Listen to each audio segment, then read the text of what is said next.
पिता मानती है, वो ऐसे कहती कि ये तुम्हारे नानू हैं, लेकिन वो एक अलग चीज़ होगी। लेकिन मैं उन्हें सिर्फ और सिर्फ साईं के रूप में ही मानती हूँ। एक्चुअली जब मैं 8 साल की थी तो मेरा भाई किडनैप हो गया था। तो बहुत भटके हम, बहुत जगह गए। किसी ने कहा कि इस मज़ार पे जाओ, किसी ने कहा वहाँ ये करो, किसी ने कहा वहाँ वो करो, सब कुछ किया, बट कहीं से कोई रिजल्ट नहीं आया। 1 साल मैंने शायद कुछ गलतियाँ करी थी जिससे बाबा ने मुझे 1 साल नहीं बुलाया, शिरडी में 1 साल तक नहीं आई। नेक्स्ट ईयर बाबा ने मुझे शायद मेरी गलतियाँ माफ़ करी, मुझे अपने दर पे बुलाया और 1 हफ्ता मतलब अक्टूबर में मैं 2 बार आई। फर्स्ट वीक मैं यहीं पे थी एंड नेक्स्ट वीक भी मैं यहीं पे थी। कहता है कि नहीं मैम, आप यहाँ किसी से भी पूछ लीजिए, यहाँ ओला नहीं चलती है, नासिक में चलती है, लेकिन नासिक के लिए त्र्यंबकेश्वर के लिए कोई ओला नहीं चलती है, ना यहाँ पे यूज़ होता उसका। और इसकी वजह से हमें 1 बजे से 2:30 बजे तक कंटिन्यूसली करती रही वहाँ पे ओला, लेकिन हुआ ही नहीं, एक्सेप्ट ही नहीं हुआ। फिर उस बंदे का आज तक ना कोई फोन आया, ना ही वो बंदे का, मेरे फ़ोन में नंबर सेव था, वो नंबर भी कहाँ गया मुझे पता ही नहीं। सब जगह मत्था टेकती हूँ, लेकिन जो दिल में है ना वो सिर्फ मेरे साईं है। हेलो दोस्तों, एग्जैक्ट मिस्ट्री में आप सभी का स्वागत करते हुए मैं अशोक कुमार राज और मेरे तहे दिल से आप सभी को नमस्कार, आदाब, सत श्री अकाल और राम राम। तो दोस्तों, आज मैं एग्जैक्टली शिरडी के चावड़ी में उपस्थित हूँ और मेरे साथ में एक देवी जी उपस्थित है।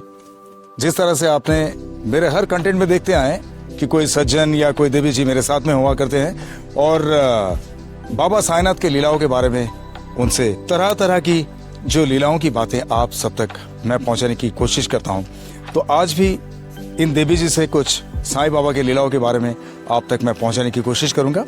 तो चलिए मैं इन देवी जी से आपका परिचय करवा देता हूं। देवी जी, क्या नाम है आपका? सभी साईं भक्तों को पहले तो मेरा ओम साई राम और मेरा नाम है Puja Soni. I am from Kanpur. अब एवरी मंथ नॉट, बट हाँ जब भी बाबा बुलाते हैं हम आते रहते हैं। जब भी बाबा बुलाते हैं उन्हें शिरडी में, तभी वो बाबा के दर्शन में आ जाते हैं। ये इसे भक्ति कहते हैं और इतने दृढ़ भक्त हैं। आगे का और भी सुनते हैं। आप मुझे ये बताइए कि आप बाबा साईनाथ के भक्ति में कितना दिन से हैं? जब मैं 8 साल की थी, शायद तभी से, और आज मैं 25 साल की हो रही हूँ। स्टिल बाबा ने मुझे अपना इतना दीवाना बना लिया कि मुझे किसी चीज़ की और कोई परवाह रहती ही नहीं है, सिर्फ साईं दिखते हैं हर जगह। और स्टार्टिंग तो बहुत बड़ी चीज़ थी। पहले तो हम बाबा को जानते भी नहीं थे कि आखिर साईं बाबा कौन है, कहाँ से आए हैं, क्या है ये। यहीं पे मेरे ये सवाल रहता है कि बाबा की भक्ति में आपका आना कैसे हुआ? एक्चुअली जब मैं 8 साल की थी तो मेरा भाई किडनैप हो गया था। तो बहुत भटके हम, बहुत जगह गए। किसी ने कहा कि इस मज़ार पे जाओ, किसी ने कहा वहाँ ये करो, किसी ने कहा वहाँ वो करो, सब कुछ किया, बट कहीं से कोई रिजल्ट नहीं आया। फिर हमने किसी ने मेरी मम्मा को बोला कि तुम साईं बाबा पे अर्जी लगाओ, लेकिन तुम्हारा बेटा जरूर मिलेगा। मम्मी ने बोला कि कौन है, क्या है, सब चीज़ें समझी। फिर हमारे कानपुर में बहुत फेमस मंदिर है बिठूर धाम। तो हम मम्मी सब लोग गए वहाँ उस मंदिर में। मम्मी ने अर्जी लगाई वहाँ पर बाबा के सामने। फिर भक्ति करने लगे, वैसे ही धीरे धीरे हम बाबा में खोने लगे। और विद इन 1 मंथ मेरे भाई की खबर आ गई कि वो किस जगह है, कहाँ है, कैसा है।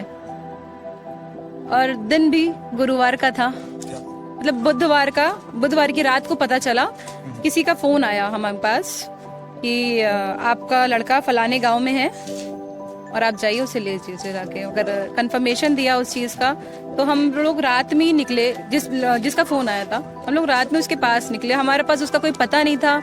एक एरिया का नाम पता था कि नवाबगंज जाना है हमें, वहाँ से कहाँ वो रहता है, क्या है, हमें कुछ नहीं पता था। तो मेरी मम्मी पापा लोग गए, हम नहीं गए, हम तो घर पे ही थे।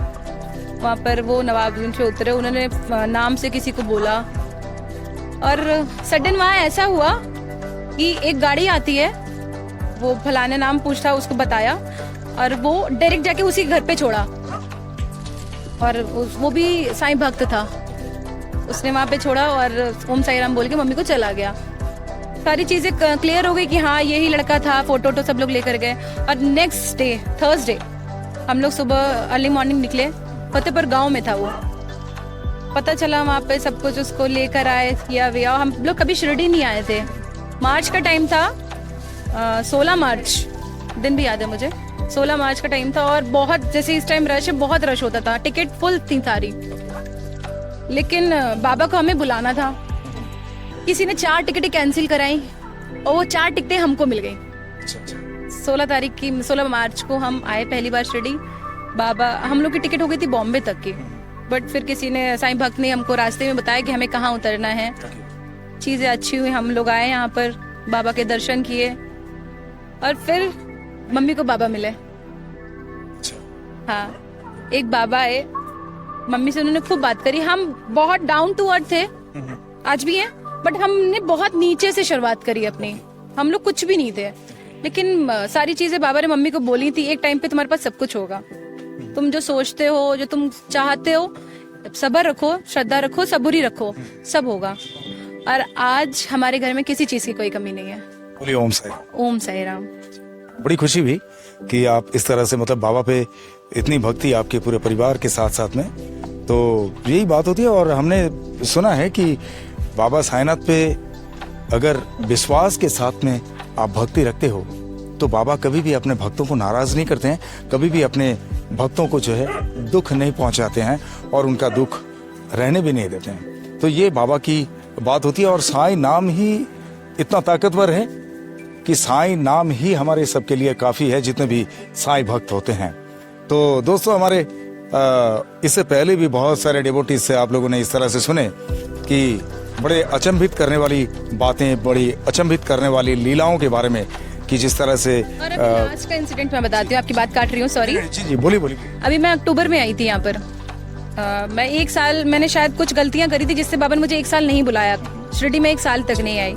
नेक्स्ट ईयर बाबा ने मुझे शायद मेरी गलतियां माफ करी, मुझे अपने दर पे बुलाया और 1 हफ्ता, मतलब अक्टूबर में मैं 2 बार आई हूँ। फर्स्ट वीक मैं यहीं पे थी एंड नेक्स्ट वीक भी मैं यहीं पे थी।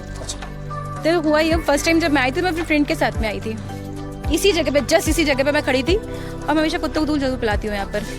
बस मैं ऐसे ग्लास में दूध दे रही थी, कुत्तों को पिला रही थी। मैंने से एक ग्लास में देखा सामने से कोई आ रहा है मेरे पास में। बाबा थे, बहुत बुजुर्ग थे, वो एकदम साफा बांधा हुआ था उन्होंने, यहाँ पर ध्यान नहीं दिया था मैंने, बट ऐसा लग रहा था कि हाँ कोई आ रहा है। तो आए, उनका मुंह ढका हुआ था यहाँ तक, तो मैं ग्लास में पलटी दूँ तो मेरे को अपना हाथ आगे करे ऐसे करके। तो मैं अपनी फ्रेंड से बोली, सिंधी में ही बोली मैं, कि ये क्यों मांग रहे हैं, ये तो पता है ना कि डॉगीज के लिए है। तो उसने बोला कि अरे तो क्या हुआ, तुम दे दो। मैंने ठीक है, मैंने उनको एक कप, उन्होंने जो हाथ आगे किया तो मैंने उनके हाथ में वो कप रख दिया। अब वो आगे बढ़ गए, बस मैंने दूसरा कप भरा ही और मैं देखते रह गई कि बाबा गए कहाँ, क्योंकि वो आने में इन्होंने इतना टाइम लगाया था मेरे पास, एकदम से गए कहाँ। इधर तक, वहां तक गई, उधर तक देखे, उधर देखे, कहीं नहीं दिखे। फिर इतना ध्यान नहीं दिया, क्योंकि बाबा अगर दिख जाएंगे तो फिर पीछे नहीं पड़ जाएगा इंसान उनके। This is called miracle, no? Miracle. Yes. It's a big miracle for me. Then फिर ठीक है, थोड़ा सा हम उलझ गए अपनों में, हम चले गए। नेक्स्ट वीक हम अपनी मम्मी के साथ में आए, तो एक दिन शिरडी में रुकना था और मुझे नासिक जाना था, त्र्यंबकेश्वर। तो हम लोग रुके एक दिन और रात में 10:30 बजे की बस थी। हमने अपने दर्शन किए, 10:30 बजे निकले। हम दोनों ही तक डर लग रहा था, क्योंकि ये त्र्यंबकेश्वर का भी बहुत आउट एरिया, उधर अकेले, तो थोड़ा लग रहा था। तो हम जो जिस बस में बैठे, उस बस ने हमें पहुंचाया 1:30 बजे नासिक, और हाईवे पे छोड़ा हमें। हाईवे पे बहुत सन्नाटा था, एक सिर्फ ऑटो वाला खड़ा था। हम बाहर निकले, उससे पूछा कितना क्या लोगे, तुम तक जाओगे, कहाँ जाएंगे? 1500 रुपये लेंगे। मैंने कहा 1500 रुपये देंगे, देना ही होगा तो तुम्हारे खटारे में क्यों जाएंगे, गाड़ी नहीं कर लेंगे।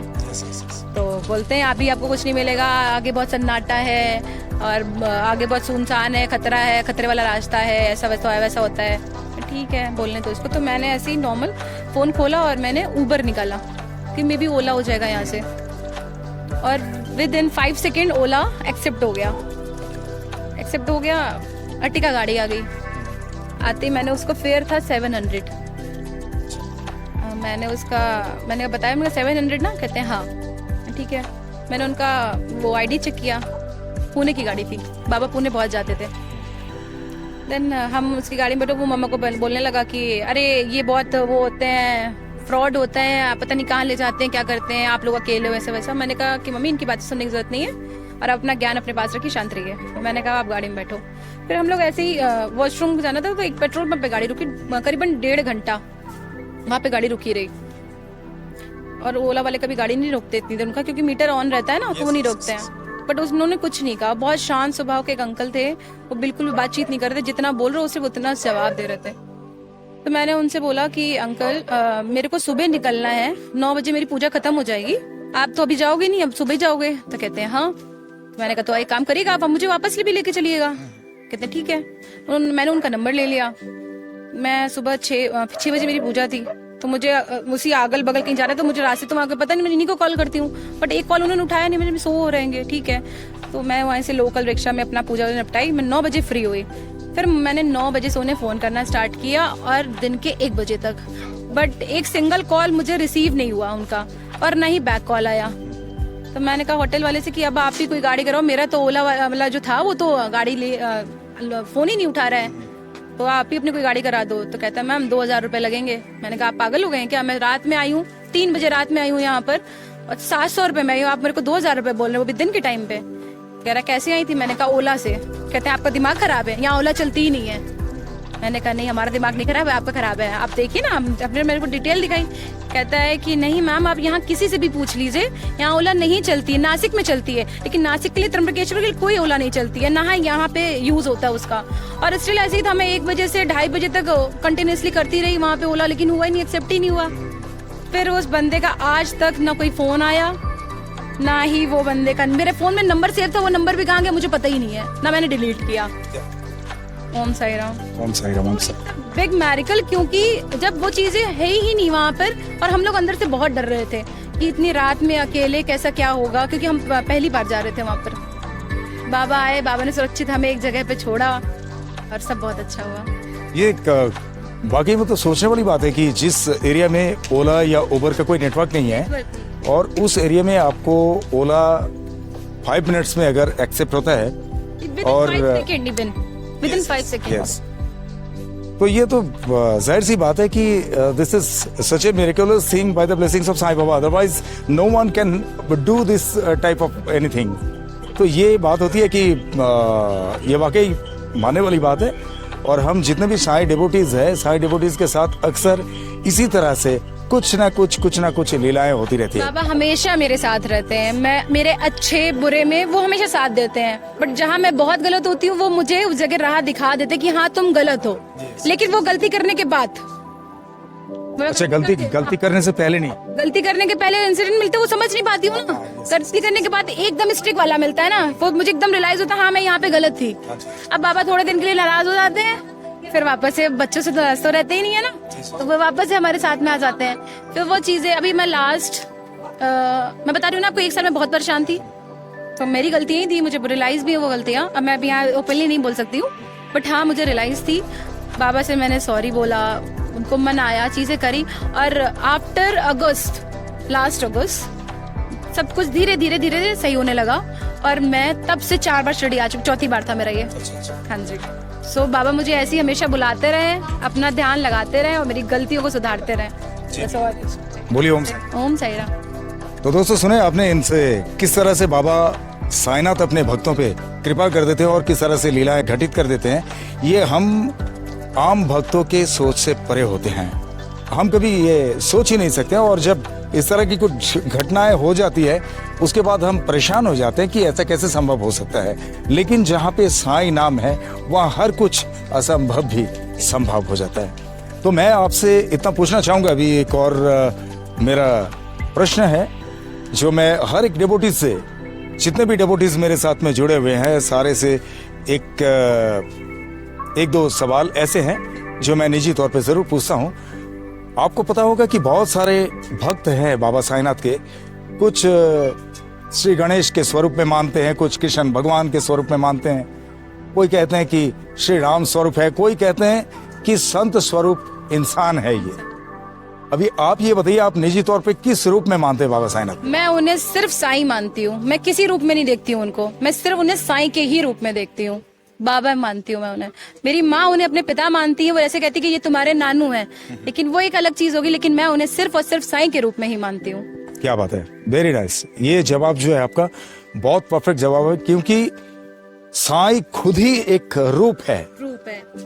अब उनको अगर किसी और अवतार के साथ में या किसी दूसरे इनकारनेशन के साथ में अगर जोड़ दे, इनकारनेशन इन द सेंस जो अवतार होते हैं, जैसे कि विष्णु भगवान के अवतार हैं दत्तात्रेय, विष्णु भगवान के अवतार हैं हमारे कृष्ण भगवान, तो इस तरह से अभी बाबा साईनाथ जो है, बाबा साईनाथ के बारे में इतना तो किसी को भी आज तक कुछ पता नहीं चला, बट कुछ लोगों की कुछ आदतें होती है कि इसे कुरेदना, जी कि कुरेद कुरेद के जरा देखे तो सही यहाँ पे पानी आएगा कि नहीं। अरे भाई तुम्हें पता है कि रेगिस्तान में अगर खुदाई करोगे तो पानी जिंदगी में मिलेगी नहीं। तो साईं बाबा के बारे में तुम कितना भी पता करो, बोलते हैं उनके कुछ खानदान के लोग जो है राजस्थान कोर्ट में, हाई कोर्ट में वकील है, कुछ कहते हैं कि ये पाथड़ी में इनके पापा का नाम मिला, उनके माँ का नाम मिला। तो बताओ ना भाई, कौन है? पूरी दुनिया में पता करके लाओ। फिर तो साईं साईं ही है। और साईं का रूप जो है, जो आप देखते हैं, हम देखते हैं, आप देखते हैं, वो साईं का एक ही रूप है मात्र, और वो है साईनाथ, शिरडी के साईं बाबा। तो एनीवे हमारे इन देवी जी से जो बातें सुनाई दी कि साईं बाबा को किसी और फॉर्म में वो नहीं मानते हैं, सिर्फ साईं के रूप में ही मानते हैं। तो मैं इस बात को समर्थन करता हूँ, आई अप्रिशिएट इट ऑलवेज, कि बाबा साईनाथ एक ही रूप में है, वो है साईं बाबा के रूप में।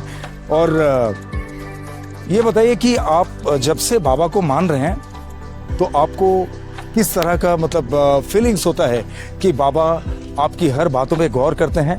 जैसे कि बहुत सारे डिवोटी से ये सुनाई देती है कि वो हमारे परम पिता की तरह है, जैसे माता पिता अपने बच्चों पे ध्यान देते हैं, इसी तरह से साईं बाबा 24 घंटा 365 दिन हम पे इसी तरह से नजरदारी रखते हैं। तो क्या आपको भी ऐसा फीलिंग होता है? ये बिल्कुल सही बात है।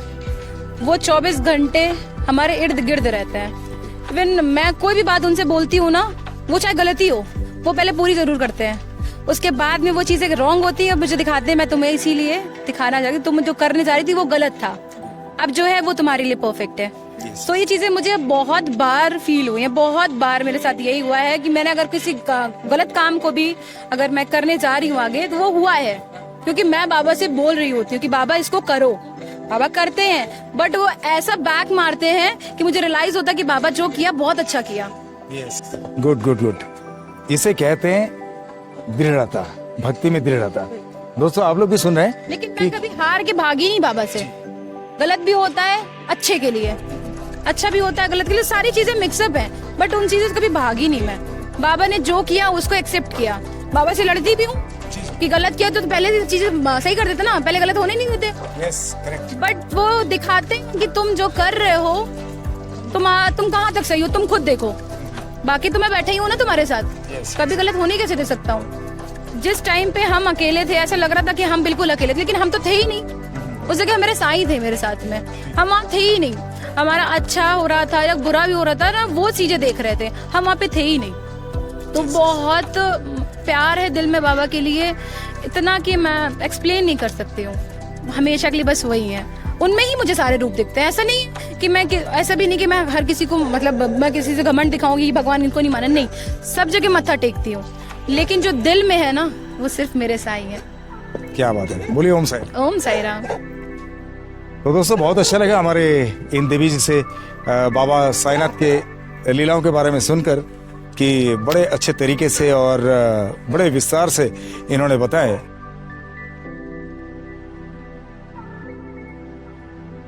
तो दोस्तों ना जाने कितने इस तरह से बाबा साईनाथ के डिवोटीज हैं जिन लोग बड़े दृढ़ता के साथ में बाबा साईनाथ पे विश्वास रखते हैं, भरोसा रखते हैं, और उन लोगों का भरोसा, उन लोगों का प्यार, उन लोगों का विश्वास, वही उन्हें साईं तक पहुंचाते हैं और साईं की कृपा उन तक पहुंचती है। तो हमारे ये देवी जी भी एक है उनमें से, कि जिनके अंतर मन से इतनी दृढ़ता के साथ में इतना विश्वास है हमारे साईं पे, तो वो आप लोगों ने सुने। तो देवी जी आपने इतनी खूबसूरती से बाबा के लीलाओं के बारे में मेरे जरिए, मेरे एग्जैक्ट मिस्ट्री चैनल के जरिए मेरे सारे दर्शकों तक पहुंचाया, आपको बहुत बहुत धन्यवाद। और मैं मेरे एग्जैक्ट मिस्ट्री चैनल की तरफ से और मेरे तरफ से आपको ढेर सारी शुभकामनाएं देते हुए मैं इतना कहूंगा कि मेरे साईं की कृपा से आपको कभी किसी तरह की कोई तकलीफ ना आए। हमेशा जिस तरह से आप साईं पे भरोसा रखते हो, भक्ति रखते हो, इसी तरह से साईं हमेशा आप पर कृपा बरसाते रहे। और आपका इतना कीमती वक्त देने के लिए आपको बहुत बहुत धन्यवाद। ओम साई राम। सबका मालिक एक। ओम साई राम। तो दोस्तों इन देवी जी के साथ साथ में आप सभी को मेरे तहे दिल से ओम साई राम।